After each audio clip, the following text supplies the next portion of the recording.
I'm Steph Stricklen with GeekWire Studios here at AWS reInvent 2025. I'd like to introduce you now to my two guests for an update on something that we actually talked about here last year. So first, I'll introduce you to Daniel Meacham, the Senior Director, Innovation and AI Solutions at Empower, as well as Ilan Geller, Accenture AI AWS Lead. Gentlemen, thank you so much for being here with us.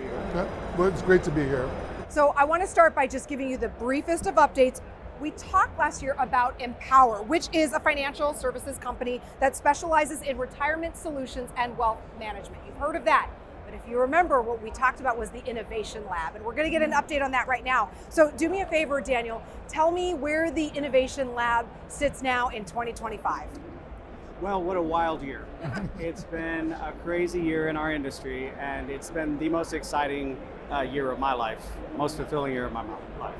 The Innovation Lab at Empower has expanded, and where last year Kyle gave the update where we were doing a lot of experimenting, 2025 was really about the practical application of those experiments and building them into our enterprise. When we talk about the Innovation Lab, sometimes there is a tension between innovation and guardrails and responsibility and those sorts of things. So I actually want to talk specifically about responsible speed and what that means in the context of what the Innovation Lab is doing. So at Empower, responsible speed really means moving fast within clear guardrails, right? So our lab is built on three foundational principles. We've got three pillars. One is our isolated environments that allows us to experiment fast.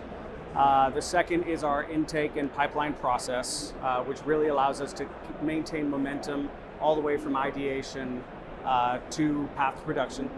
That's a 5-step gated process. And then the final one is our responsible AI framework that we built in that plugs and plays into a control plane that we've developed out to really allow the enterprise at whole to implement AI with a lot of the benefits that this governance layer provides. Ilan, I see you smiling when we talk about this because this is something that you are personally and professionally invested in terms of your partnership here, but Accenture also brings in a lot of knowledge across a lot of different verticals. Give me your thoughts on this. Yeah, I mean, I think that what Daniel's mentioning here, we're seeing this challenge in a lot of places, this friction between moving very quickly not in one spot, but across an organization, across different lines of business, across different functions. But at the same time, you want to be able to control and govern that speed. So what we work together around this control plane allows us to find that balance because it allows us to put guardrails around that innovation as it speeds up, but be able to monitor if we're seeing spikes of cost or if we're seeing spikes of inappropriate material or any of those things. It gives us that ability to do that while also providing a platform for different parts of the organization to tap into first generative AI and now agentic is what we're seeing a big growth in. So that problem we're seeing across the board, but Empower continues to lead the way in terms of the innovation around that, getting that implemented across the organization to find that balance. You touched on sort of the trajectory with which we're moving through the AI space. Speaking specifically about generative AI, can you give me an example of an assistant or an agent that went from pilot to production? Sure. So a good example is our call assistant, call center QA assistant, right? And so really what it is a platform. And prior to us building this, we could, most of the process was manual. And we could only cover a slice of our calls, right? What we built out is a platform, a generative AI enabled platform that transcribes calls and uses an agentic system with narrow, focused, specific agents that draw from a QA scoring rubric that we have at Empower and provides the insights that we're looking for from those conversations at scale. So what we're able to do is scale infinitely, get those insights that we're looking and really learn from the conversations that we're having with our clients quickly. One side effect that's come from this whole process is that once we've gone through the process of pipeline of the experiment end to end, and we've proven out some of the architectures, proven out the agentic patterns that we're looking for, proven out the quality gates that we're looking at.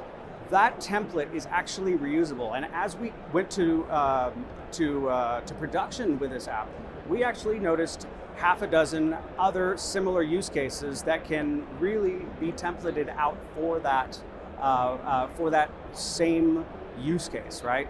So there's a flywheel effect and a compounding interest with getting one out the door to production, and there's a reusability component. The power of scale. Right, and so what Daniel's been describing is one of the benefits of what we're seeing from a platform like this, and driving through an innovation center and then opening that up to the rest of the organization. So as Daniel was saying, is we started to find these archetypes of solutions that with the minor changes can start to satisfy many different parts of the organization, different lines of business, different reference points. And so that is the benefit of kind of opening it up this way and starting with Innovation Center and then expanding that within the broader organization.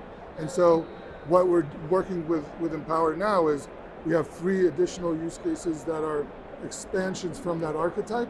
And then as we continue, we're going to continue to build that momentum and expand into other archetypes that will allow us to really realize the value in production at scale, because that's all of our goal is how can we realize that value at scale, and that allows us to do that more quickly.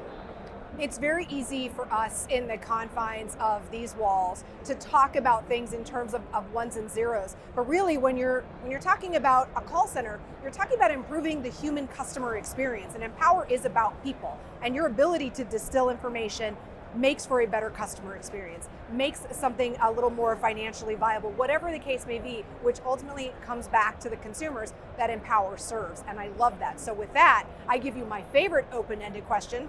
What's next? I'll let you go first. That's my favorite question. So I think there's 2 parts. There's what's next, immediately next, and then there's what's next. We start with what's immediately next.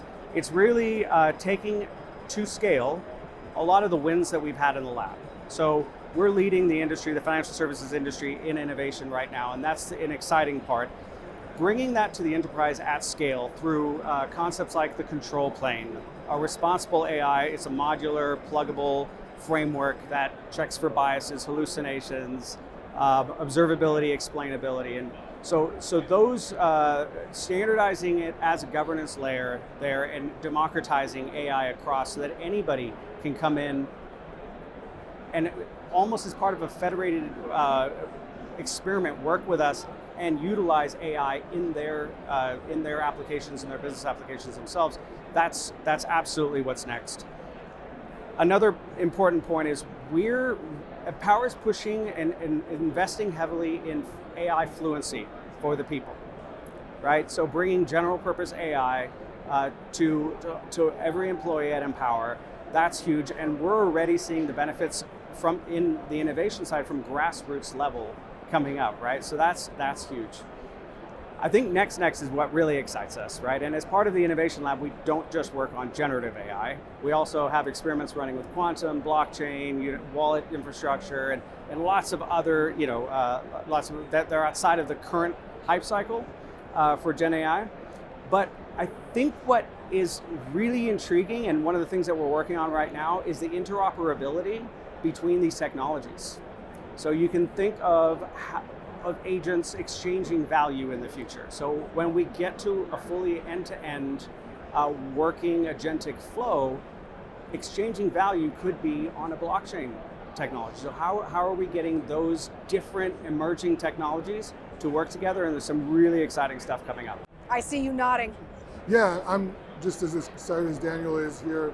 And I think that the really important piece here is that balance of speed of innovation with the ability to make it at an enterprise security and enterprise scale with those guardrails. And so I'm just excited to continue this journey as we explore those other pieces. Innovate, learn, maybe release some things, maybe some things don't make it, and that's okay, but then continue from that learning and expand into other use cases as well. It's been a great partnership. Yes, absolutely. I can't wait to have this conversation again someday. What's next? Gentlemen, thank you so much for your time today. Thank you. Wonderful. I'm Steph Stricklen. You've been watching GeekWire Studios.